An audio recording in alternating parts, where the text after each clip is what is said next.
Ladies and gentlemen, before we get started, please do not forget to silence your cell phones.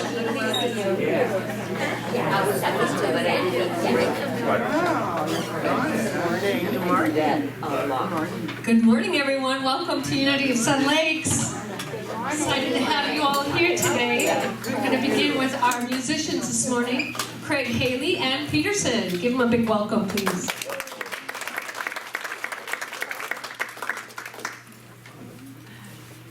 Good morning. Good morning.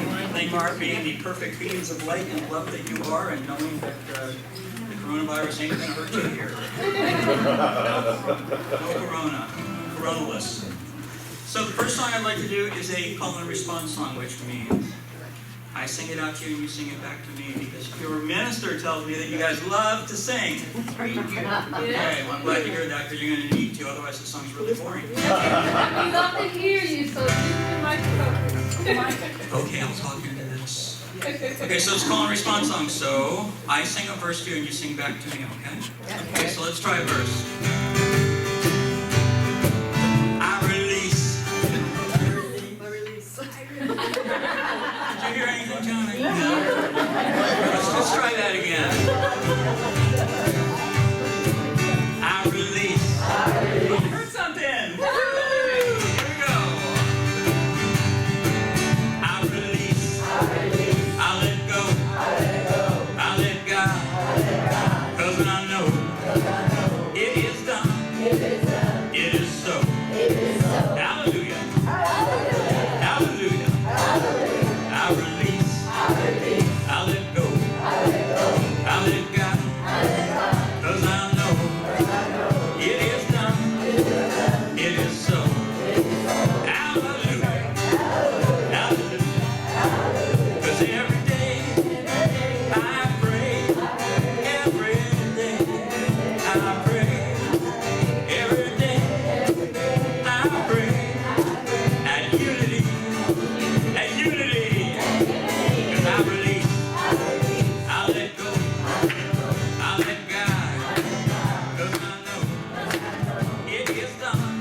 And let's begin with a prayer, opening prayer this morning.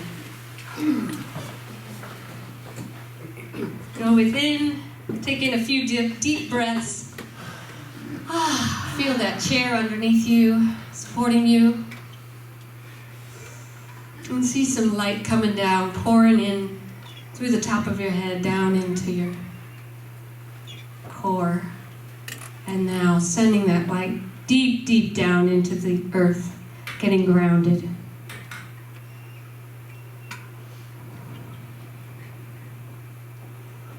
And that light that is filling your entire body is filled with the presence of God. God, all-powerful, all-knowing, omnipresent. All life is breathing you right now.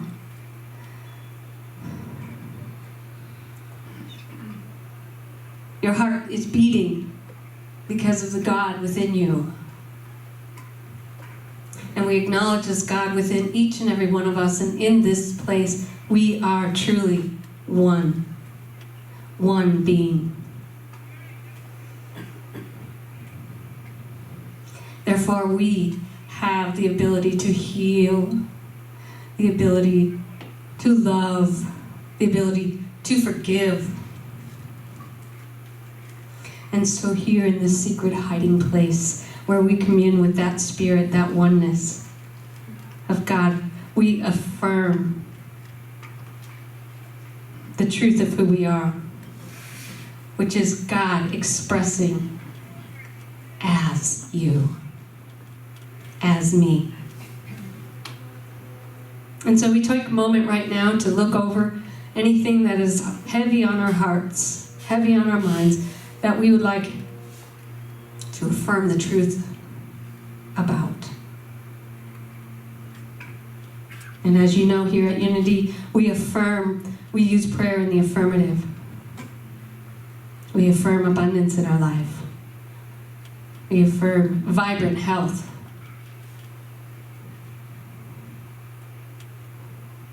We affirm healing.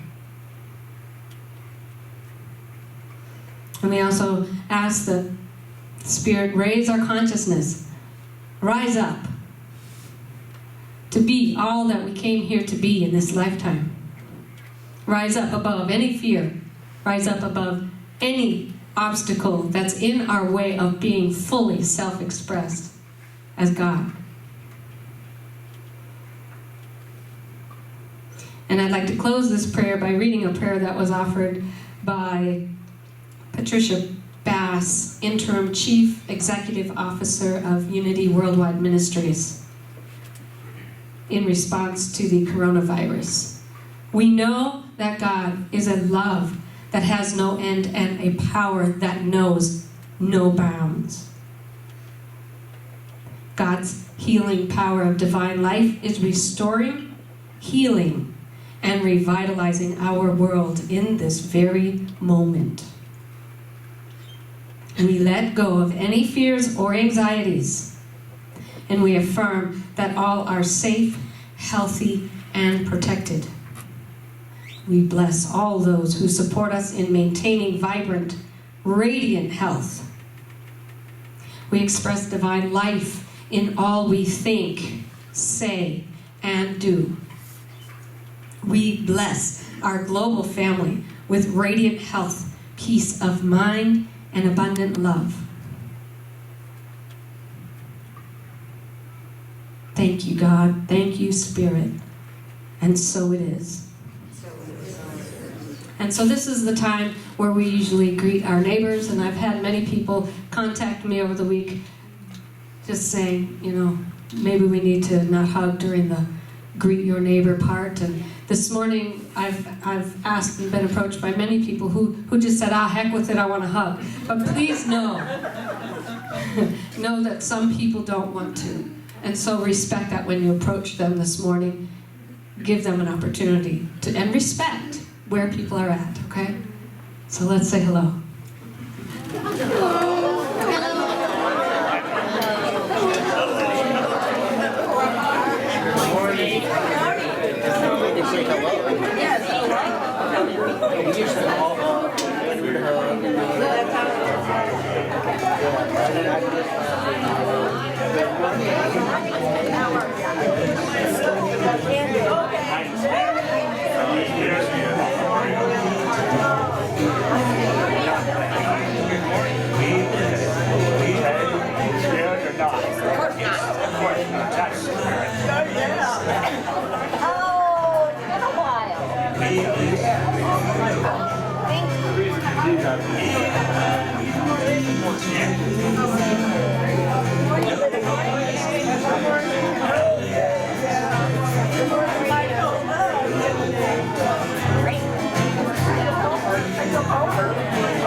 We will begin this morning by acknowledging our mission and vision statement.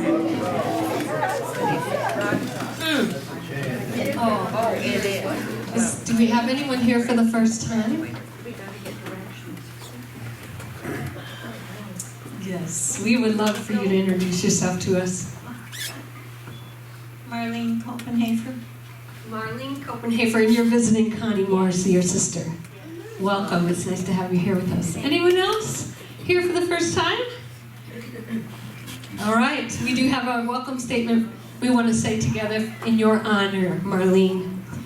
We love you, we bless you, and we welcome you. And it's also birthday Sunday for those who had a birthday in March. So would you please stand if you had a birthday? Have or had? Had or have? Happy birthday.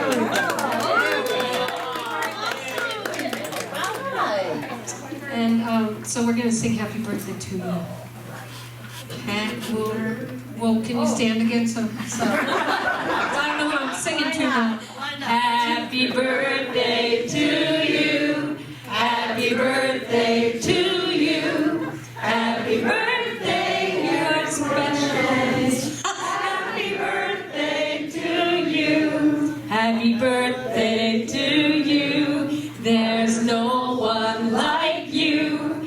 Uniquely created. I love knowing you. I bless you with life and abundance galore. God bless you, my loved ones, and have many more.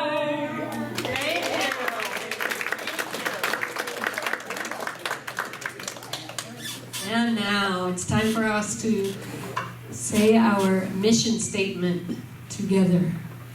We are a spiritual center of love and light, teaching and supporting one another in transforming our lives by living the truths taught by Jesus Christ and other master teachers. Yes. And our vision? A world of oneness where all people are free to express their divine potential.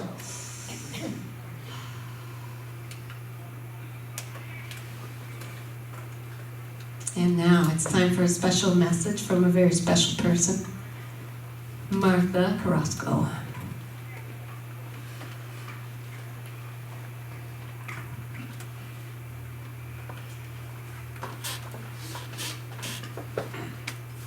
Good morning, everybody. Good morning. Today I would like to share with you from a book that has really helped me on my spiritual journey.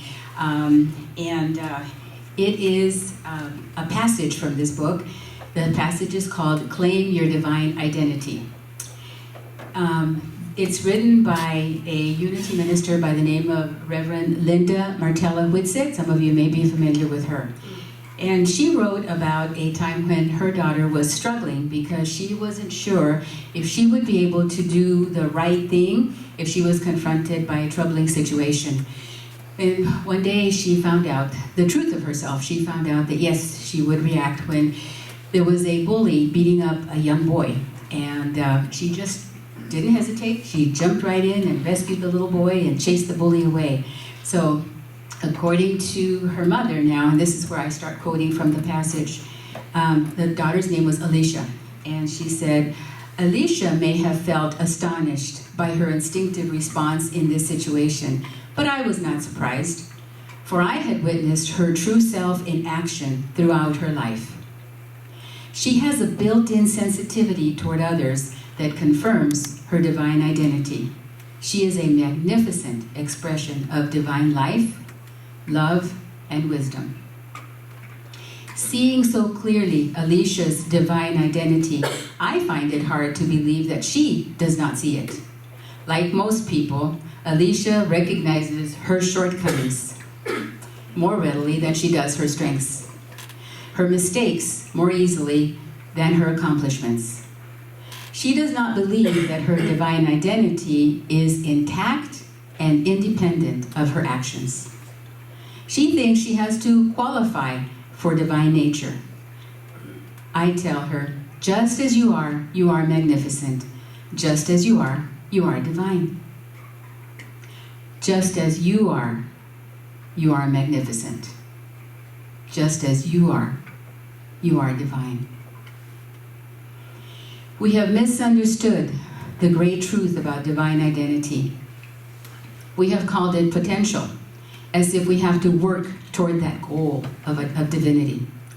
We have believed it to be conditional, as if each of us could gain or lose individual divine identity, depending upon our individual actions. We have thought we have to journey to find our divine identity, as if it had gotten lost or separated from us. We do not have to claim our divine identity in order to have divine identity. But what good is divine identity if a person does not claim it? What good is a talent of music if a person plays an instrument and they don't claim it? The talent is latent, but it must be claimed if it would be expressed and enjoyed. Deciding not to play music does not make someone evil, nor is the person punished for that choice. The music remains in that person latent until she chooses to express it. When will you claim your divine identity? When you have the choice of how to respond to someone's hurtful remark, will you throw back angry words, or will you express divine life, love, and wisdom? When feeling tempted to judge your appearance harshly in the mirror, will you instead gaze through to the divine life, love, and wisdom reflected there? You claim your divine identity moment by moment, choice by choice. This is the reminder from Reverend Linda Martella-Whitsett in her book, How to Pray Without Talking to God. Thank you. Thank you, Martha. And Mike is going to give us the daily word.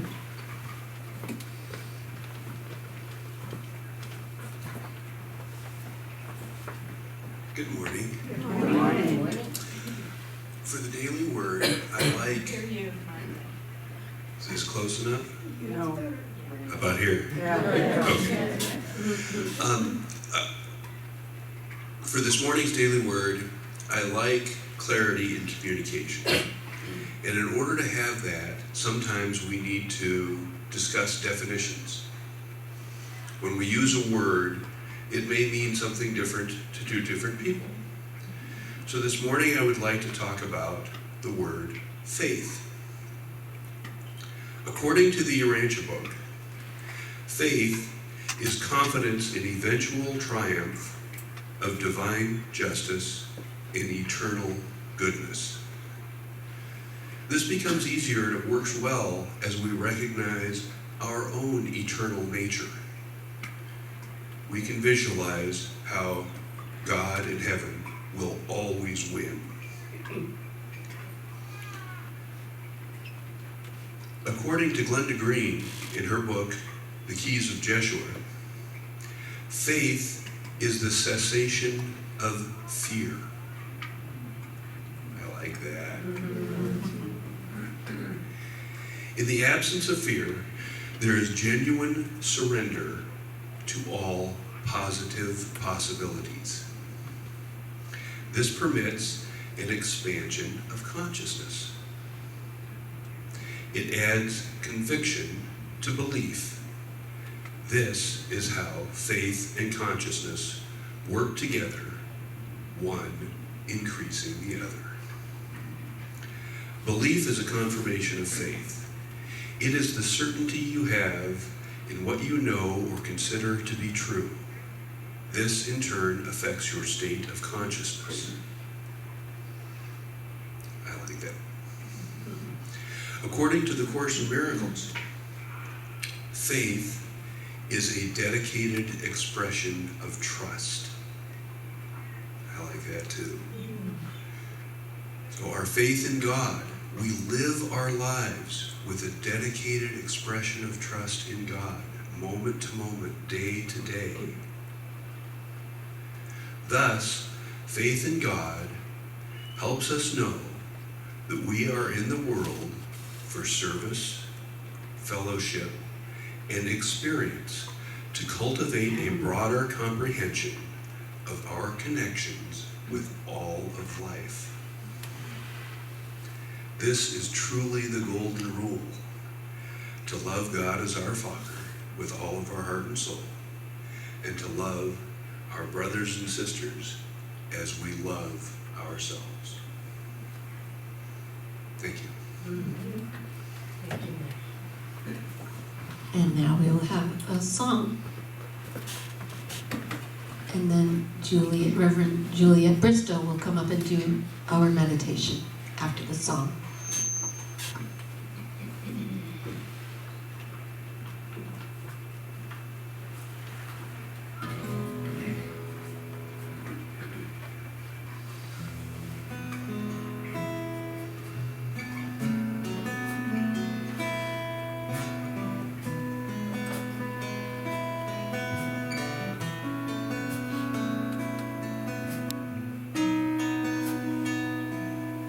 God is peace.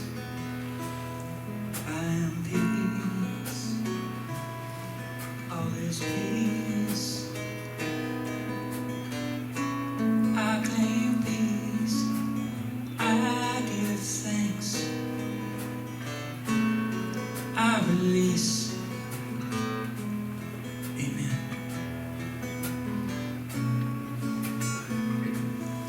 God is peace.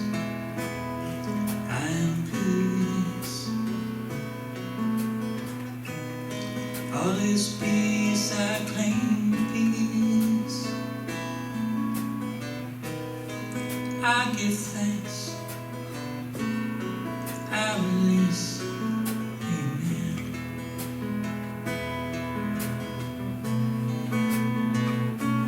God is love. I am love. All is love. I claim love. I give thanks. I release. Amen.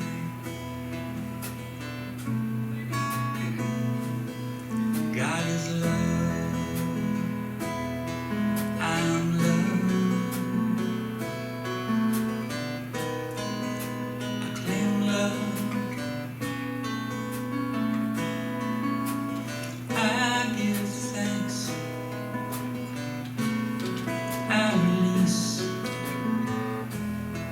Amen. God is peace.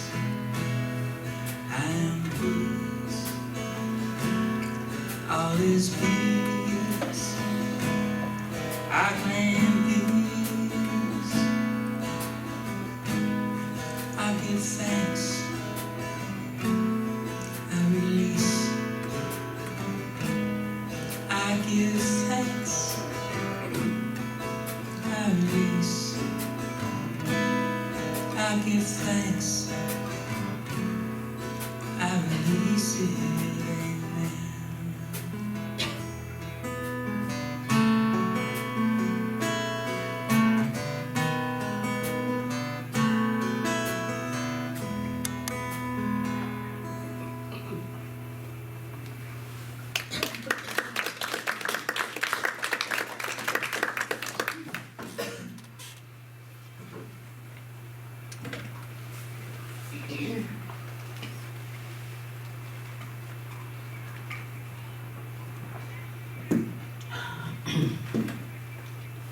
We're going to close our eyes. And we're just going to feel that relaxation of the beautiful light that is surrounding us. And in that light, we're going to be in tune with our imagination. And our imagination is here right now, always with us, whenever we want to tune into it. Right here, right now, we're in that imagination of ourselves.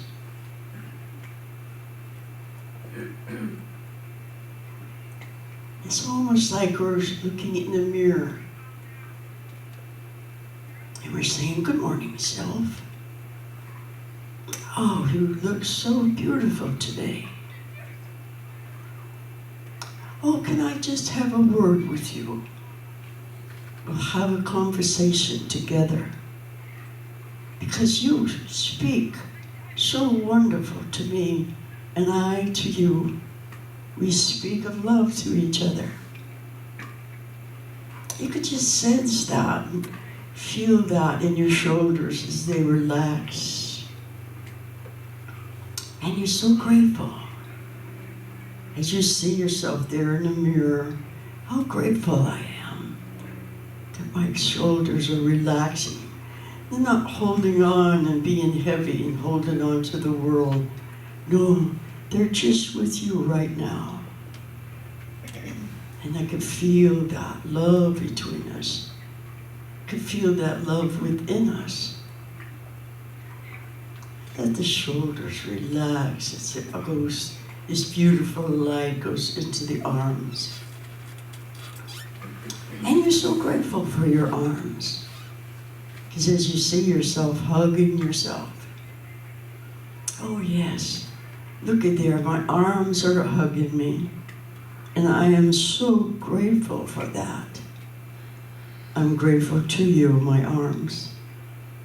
And to your hands. And your hands be touching one another, touching yourself. And the same as we see the arms again around as we greet one another. We hug one another. Oh, this is so wonderful.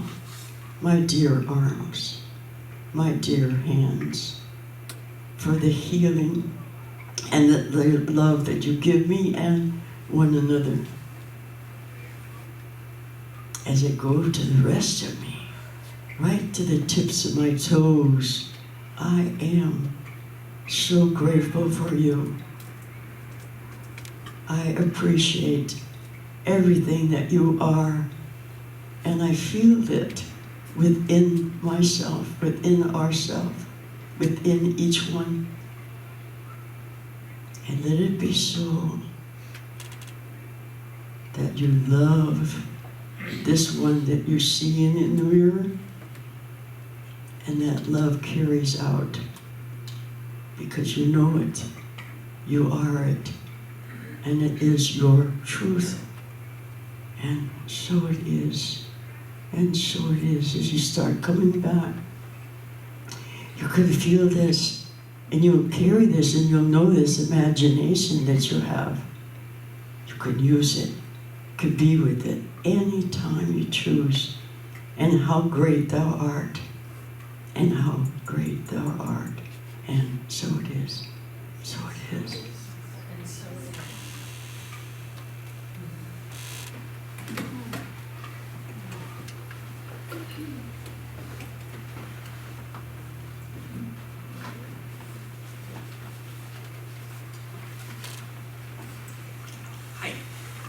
So when the lovely Reverend Jeanne contacted me about today's service, I asked her, "Hey, what's your topic?"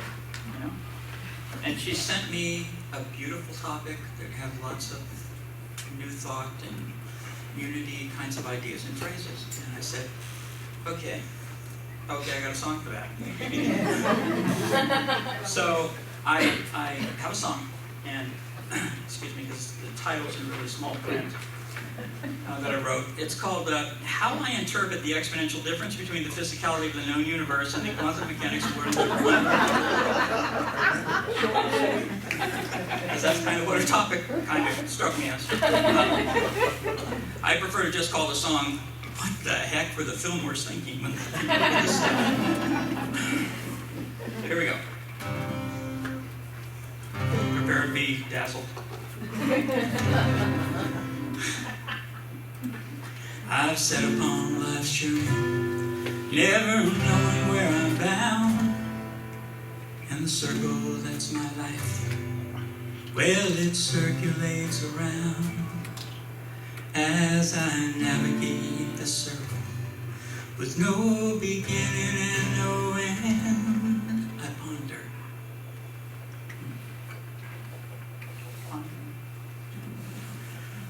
Am I part of something greater than my life can comprehend? Well, things are not even close to what they seem. I'm co-creating in my dreams. I'm interplanetary dust. Whoa, no, my ego must adjust or come see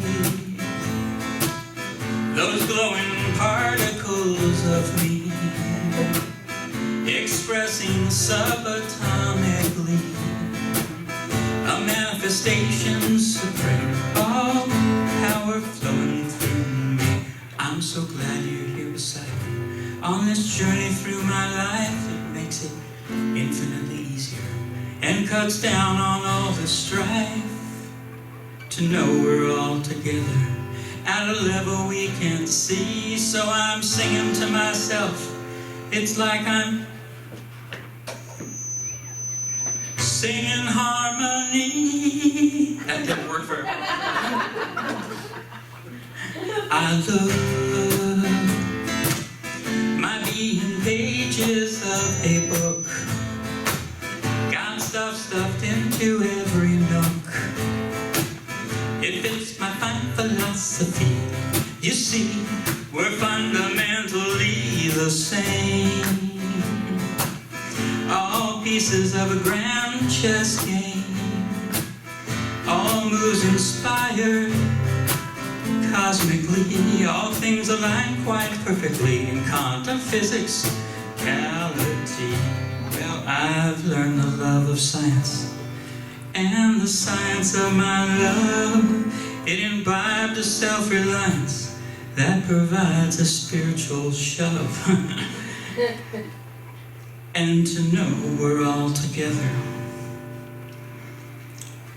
This journey where I'll roam, the flowing's in the know, and then I finally found my home. I'm home. Unity's my home. I'm home. Unity's my home. Thank you.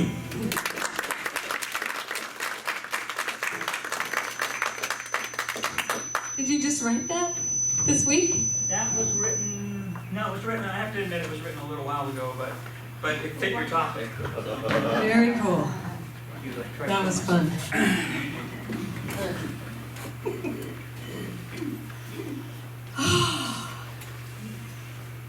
So this is part 2. But don't worry, we'll review part 1 of an open mind and an open heart. So we pick up where we left off last Sunday, reminding us that our minds and our hearts open to the greater and even greater possibilities that are available to us. Because here's the spiritual truth.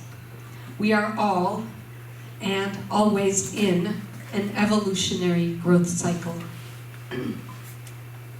Which means that no matter how available we are to experience the fullness of God, there is always more. There's always more expansion to do, and there are greater and even possibilities yet to explore, and that is what we're going to do this month. We're not going to eat a lot and expand that way. That's not what I'm talking about. Although that would be fun. But since we are finite beings, yet we are expressions of the infinite, there's always more to express. So as I said last week, growing up, we all learned about our 5 senses, right? Our taste, our touch, our smell, our hearing, and our sight. And then in 1999, a movie came out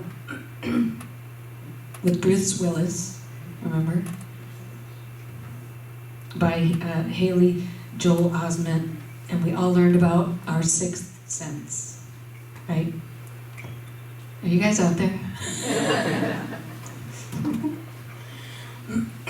So we're not talking about the fact that we can see dead people. We're talking about our 6 additional senses, or what we're calling our mental faculties, that support us in living into our greater and even greater possibilities.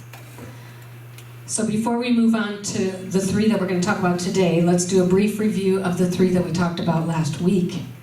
And then I'll also tell you that story that I promised to tell. These 3 mental faculties are things that we've all heard about, but last week we put them into a context of calling them into service for our greater and greater possibilities. Do you remember which ones they were? Imagination. Imagination. Will. Intuition. Good job. And then remember we talked about Ernest Holmes, the words that he used when he said, the pent-up energy of life and the possibility of further human evolution work through our imagination and our will. And as I also said last week, I see it analogous to the racehorse at the starting gate. He's ready to burst out of the gate, but he can't go it until the gate opens up. And then the gate opens up and boom, like a bat out of you-know-where, he runs. So just like that, this pent-up energy inside of us is spirit, waiting at the gate of our beingness.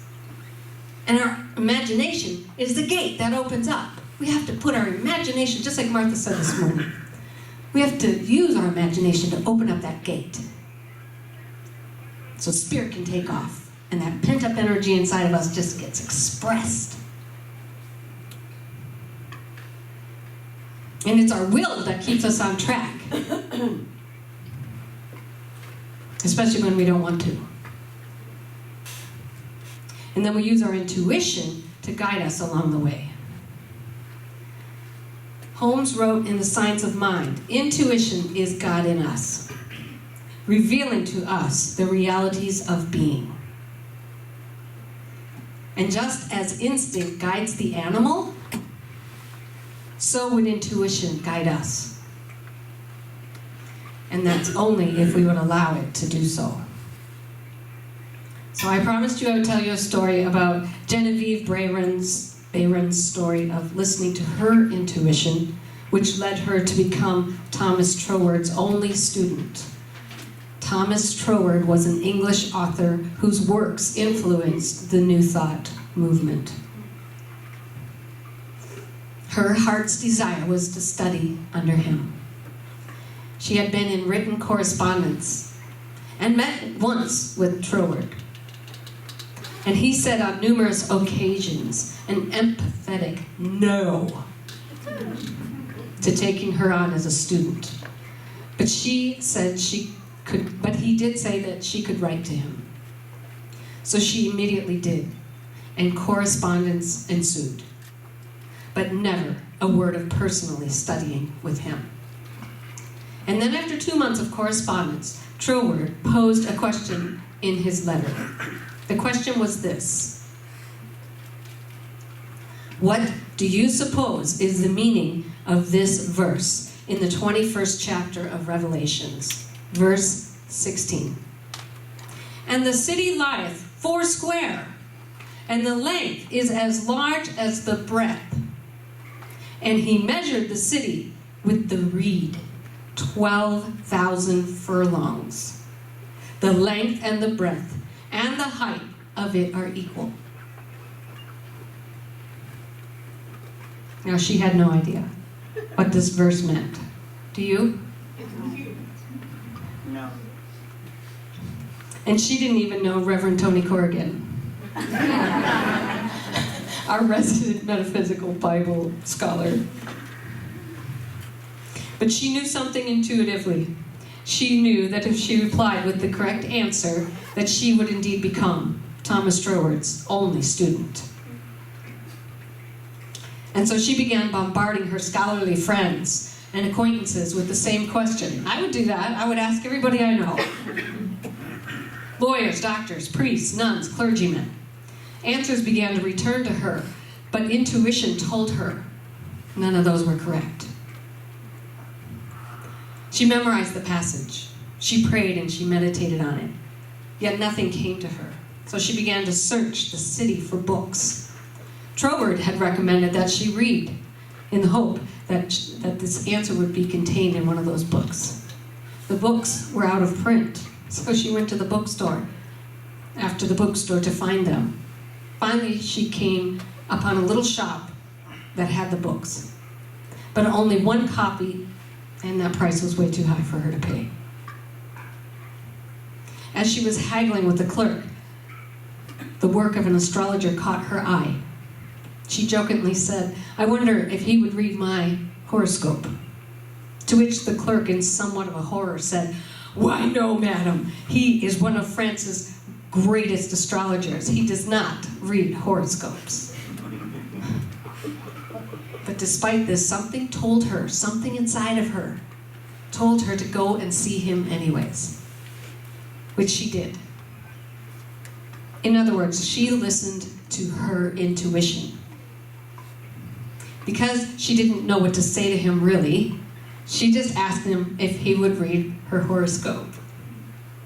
To which he was aghast and said, as the store clerk had said to her, "Madam, I do not read horoscopes." Can't you just feel the embarrassment?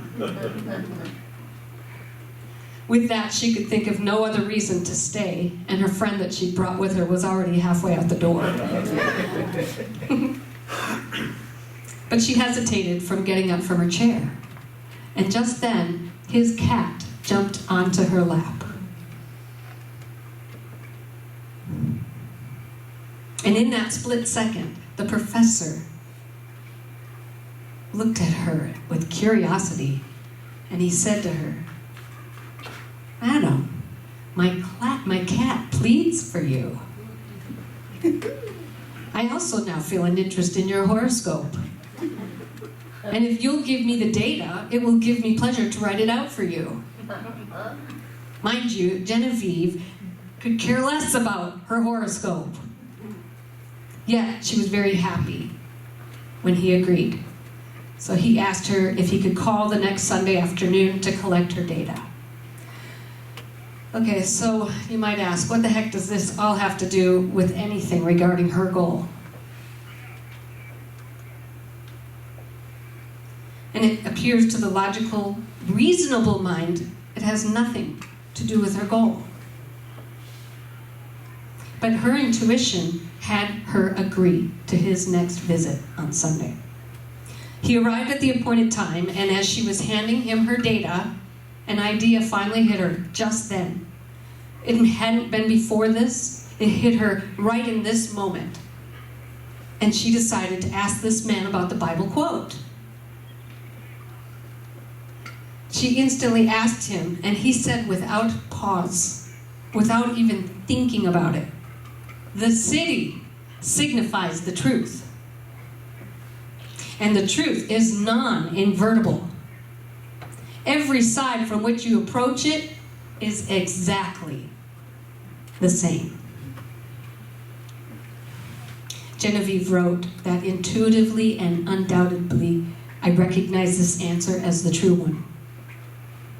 And my joy knew no bounds, because I felt sure that this correct answer in my possession, Troward would accept me as his pupil in the fall.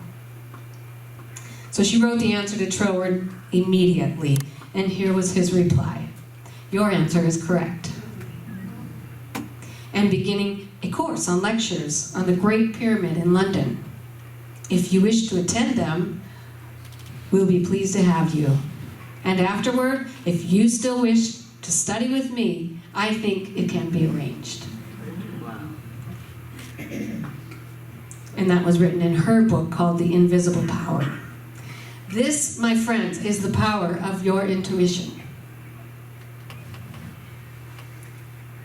Use it in conjunction with your imagination, your will, and the 3 other mental faculties that we're going to look at now. So that this will be in service to your expanded version of yourself. The fourth one is perception. Your power of perception. Your power to decide what something means. You've probably heard the line from Hamlet. There is nothing either good or bad, but thinking makes it so. You may be thinking, now that's just not true. There's a lot of bad things in the world. Car wrecks are bad, war is bad, murder is bad. Coronavirus mixed with the Lyme disease, that makes really bad stuff. Lots of things are bad. And I'm not going to pretend that there are things that happen in this world that seem very wrong.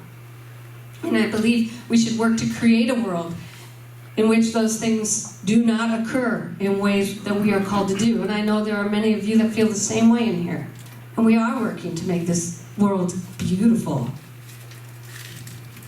And in addition to that, beyond that, I want you to know that there is a presence, a power, a life that knows no opposites, and which is infinitely bigger than any of our perceptions of good or bad. And the more that we can presence that power, the more that we can begin to understand that there is this power, this life, then the more we can take any condition in our life and generate a powerful, good, right out of it. So how you use your mental faculty of perception will either take you up the spiral of your becoming or right down into more and more of the conditions and circumstances that you now have in your life. Alan Watts tells a great story about a Chinese farmer. He had a horse, and the horse ran away.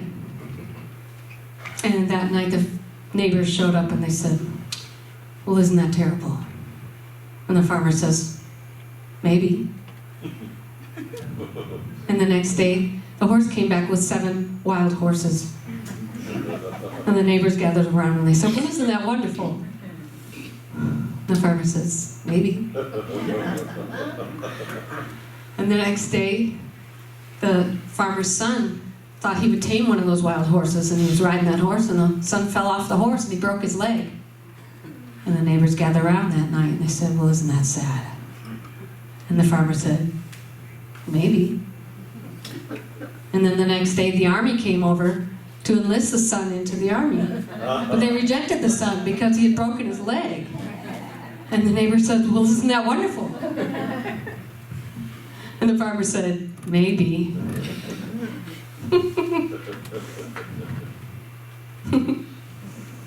The whole process of nature is an integrated process of immense complexity. And it is really impossible to tell whether anything that happens is good or bad, because you never know what will be the consequence of a bad fortune, or what will be the consequence of a good fortune. Charles Fillmore, in Talks on Truth, said, he who is still in the perception of the earthly is not always a safe guide, because he sees in a limited way. We want one who sees wholly in spirit. W-H-O-L-L-Y. Wholly in spirit. And such a one we find in Jesus Christ. I want to give you an assignment this week. When something goes amiss in your conditions this week, make a choice to have a new perception around it. Just for 3 days. 3 days. If something happens to you for the next 3 days, and give yourself permission to schedule your upset, schedule your worry 3 days from now, or you panic about it, just set it out there, it'll be okay.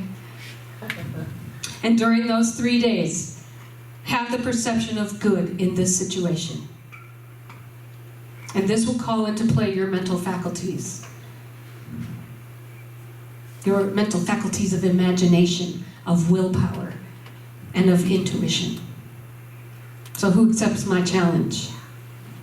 Okay, good deal. You can call me, you can email me.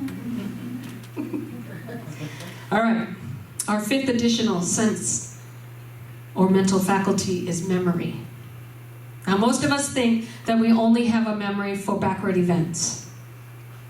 In Lewis Carroll's thought, The Looking Glass, the Queen says to Alice, "So tell me what you did tomorrow."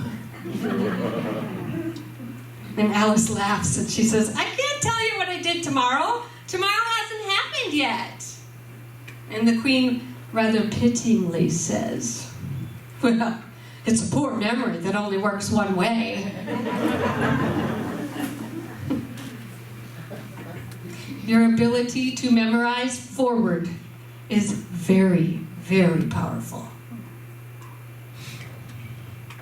Once you imagine being the person living the life you love, living, and as you see it in your mind, as you feel those feelings, memorizing them. I am a woman who, I am a man who, and you feel that frequency, you fill your body, your memory with that frequency. Whatever it is that whatever is calling to you, memorize it. Feel that frequency in your body and remember it every morning. Filling your body with that frequency. It's a vibration. And while you're memorizing that frequency, guess what you're not doing? Yeah, you can't be on that vibrate. You can't be on that frequency and vibrate. I don't have it already. I'm not good enough to have this. I'm too old for that. Or the myriad of other lies that we tell ourselves. And this frequency, you can't feel bad about yourself or your circumstances. You can't be feeling like you don't deserve this dream when you are memorizing the frequency of being that person. If you will see yourself as that person, if you will see yourself inside of that picture, life will express in those ways. We know this as truth students.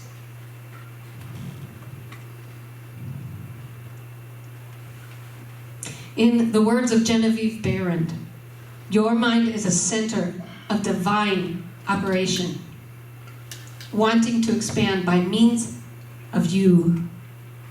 It wants to expand as you. It is a poor memory that only works in one direction, and you have been given a perfect memory. And it really does work both ways. All right, our 6th and final mental faculty is reason. Now, reason is really a powerful faculty, but we've been trained to let our 5 senses control and contain our reason. So if something is reasonable, it's because the world of the 5 senses has agreed to it. And it's called common sense. What everyone else thinks or agrees to. If you want to do something, here's the way that you have to do it. It's step A, B, C, and D, and you have to follow it that way. But what if that's only one way? We're dealing with infinity here. There's always more than one way. When you begin to open up your reason, you may start to entertain things that others think are completely unreasonable. So don't look outside of yourself for what's unreasonable. Don't look in someone else's eyes and expect to see you. Don't look to those who have not attained what you want to attain, to support you in understanding and the thinking that will attain it. It wasn't particularly reasonable for Genevieve to go see the professor who didn't do horoscopes and ask him to do hers, even when she didn't even want that. What she wanted was the answer to Troward's question, and that's why she went.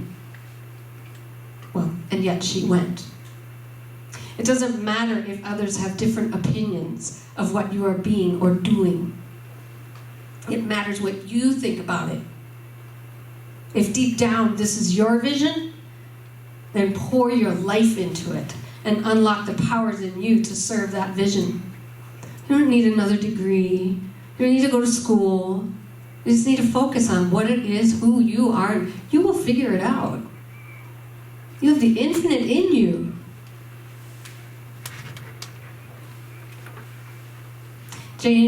William James, an American philosopher and psychologist, once said, "A new idea is first condemned as ridiculous, and then it's dismissed as trivial, until finally it becomes what everybody knows." And so we bring to close our time of opening our minds and our hearts to the greater, in fact, the infinite possibilities available to us. And when we call into service of a higher way of being, our 6 additional senses or mental faculties, okay, which are imagination, will, intuition, perception, memory, and reason. Yes. Yeah. Now let's say our affirmation together. I am empowered and energized with the spirit of life. Thank you, God. And we'll have another song, Peterson and Craig Haley.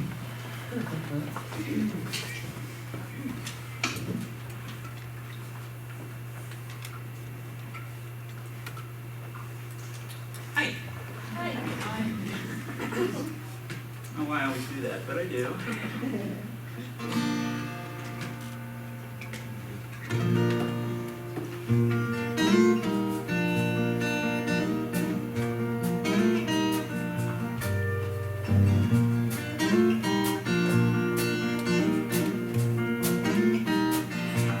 Standing in the light, Spirit is calling. I claim my birthright, prosperity.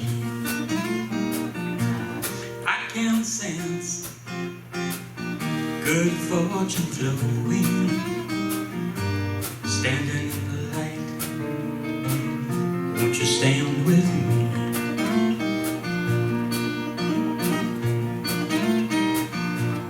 I stood in the dark when there was no knowing. Imagination, it eluded me. But then the hand, well, the God got going, and turned on that love light, let it shine on me.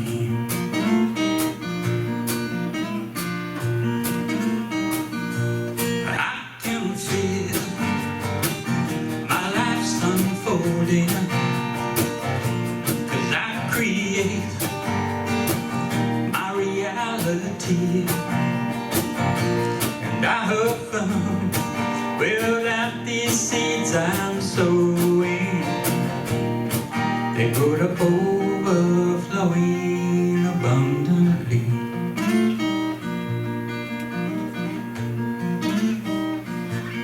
I'm so blessed, Spirit has found me.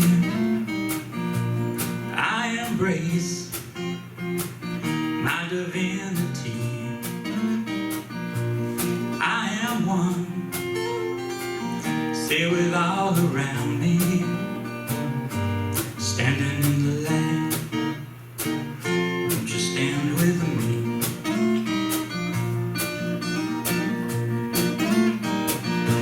Cause I can feel my life's unfolding.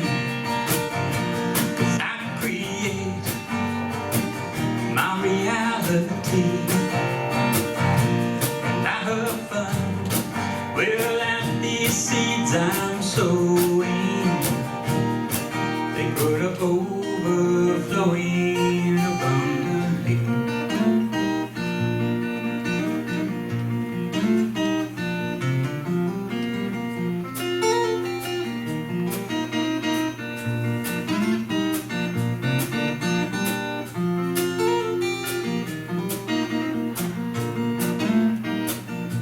Standing in the light, God's love surrounds me. I manifest my destiny, and I attract the greatest good around me. I'm standing in the light, won't you stand with me?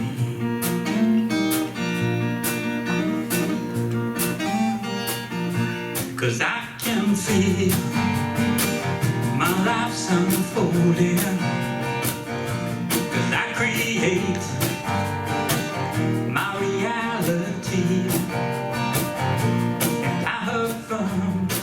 Well, at these seeds I'm sowing, they grow to overflowing abundantly. I can feel my life's unfolding. Cause I create my reality. And I have fun. Well, at these seeds I'm sowing, they grow to overflowing abundantly. Well, they grow to overflowing abundantly. Standing in the lights.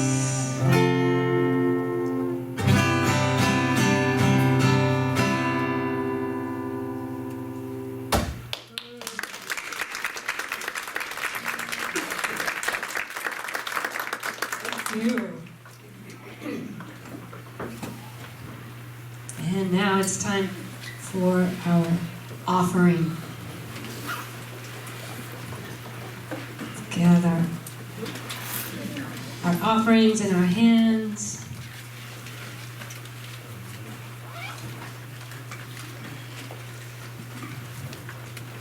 Putting our offering to our hearts and really putting your intention into this tithe or this offering. Putting our intention that this money goes out into the world and blesses tenfold. And in thanksgiving for the blessings that we experience every day. And also for the blessing of having a New Thought church in this space that we can go to as a community. And so together we say our offering blessing. Divine love as me blesses and multiplies all that I am, all that I have, and all that I circulate. I am so blessed. Thank you, God. Please sing. So blessed. I am so grateful for all that I have. I am so blessed. I am so blessed. I am so grateful. I am so blessed. I am so blessed. I am so blessed. I am so grateful for all that I have. I am so blessed. I am so blessed. I am so grateful. I am so blessed. I am so blessed. I am so blessed. I am so grateful for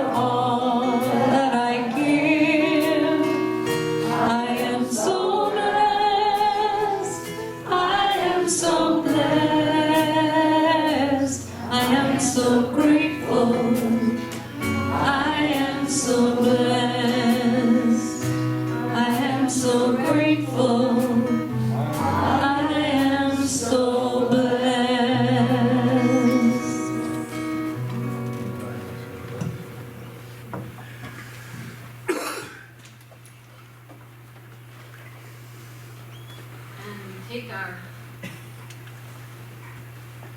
offerings and say our gratitude prayer together.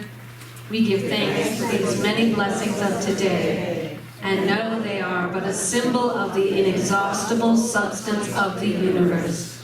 I give thanks that 10 times this much is now on its way to me and quickly manifests in perfect ways. Thank you, God. And now it's time for our announcements. Our Reiki Share Group meets at 9:30 a.m. Tuesdays in room A2 of the Cottonwood Country Club. Lois is here if anyone has any questions. Our prayer partner today is Reverend Juliet Bristow, and she will meet you in the back corner over here if you would like personal prayer. Unity Explorers Activities, Betty Tutsolino, Gardner Tutsolino. Thank you, you got it just right. Well, we have a picnic coming up Wednesday this week, and according to the weather forecast, it's going to be thunderstorms on Wednesday.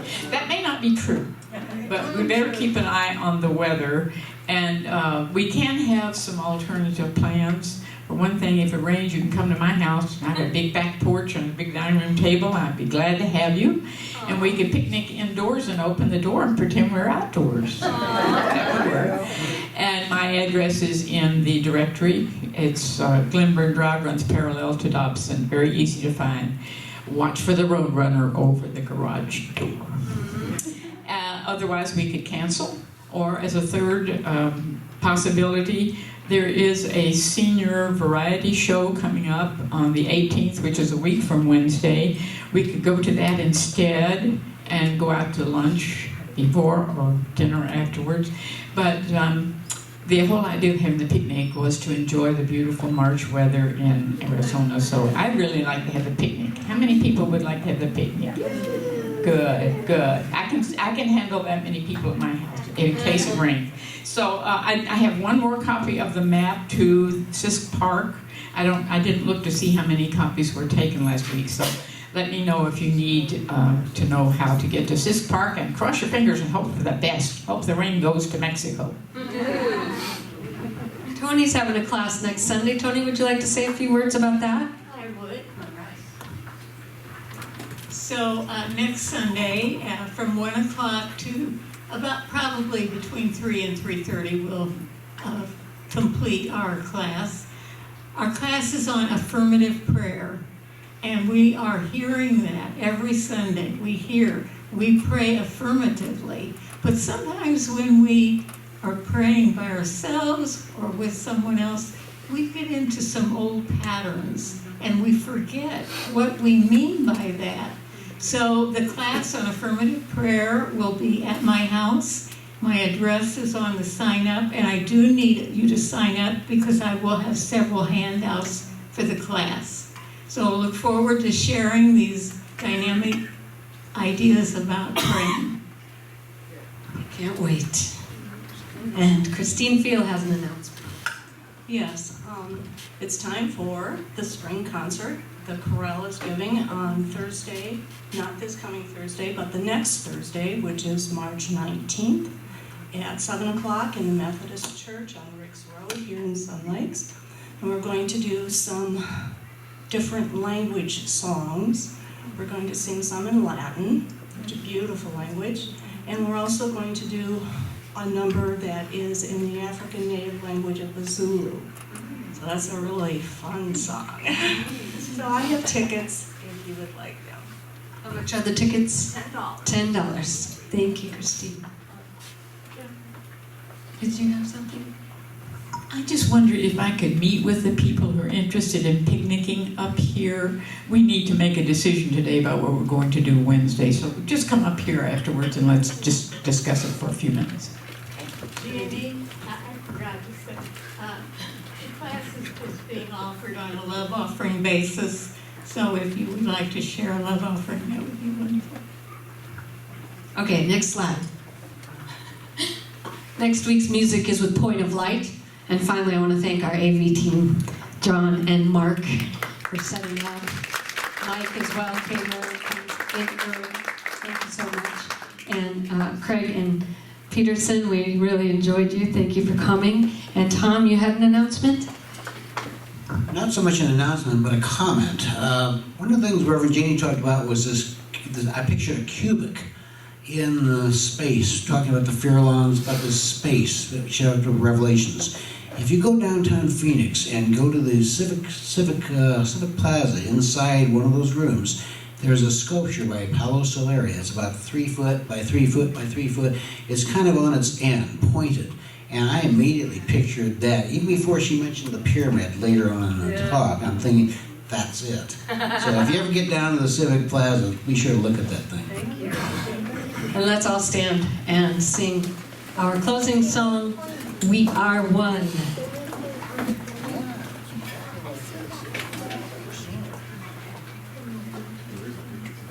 Billy. We are one. We are one. I am you, you are me. We are one. And in this unity, we can live in harmony. And peace has come, 'cause we are one. Let's get the right key. We are one. We are one. I am you, you are me. We are one. And in this unity, we can live in harmony. And peace has come, 'cause we are one. And peace has come, 'cause we are one. The light of God surrounds us. I am the light of God. The love of God encircles us. I am the love of God. The power of God protects us. I am the power of God. The presence of God watches over us. I am the presence of God. Wherever we are, God is, and all is well.